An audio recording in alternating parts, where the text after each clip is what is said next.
সালাম আলাইকুম কাকা। ওয়ালাইকুম আসসালাম। কি করতেছেন? এই যে হালি নিতেছি।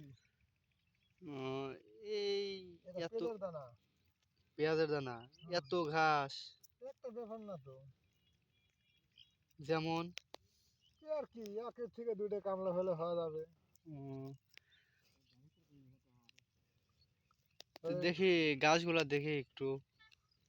এ সামান্য ঘাস, বেশি ঘাস হয়নি, উম, অল্প কয়েকটা ফাদাইলে হয়েছে। এটা এক ব্যাপার না। কয়দিন ধরে বই খাটতেছেন? এই ধরেন যে কাল ছিল দুটো, আজকে ছিল তিনটা। উম, এই 5টা কামলা লাগলো। তাই হয়ে যাবে। হ্যাঁ, ইনশাল্লাহ আশা করি আজকে হওয়া যাবে। আপনারা ভালোই আছেন না? হ্যাঁ, আসসালামু আলাইকুম, খুব ভালো আছি। ওয়ালাইকুম আসসালাম।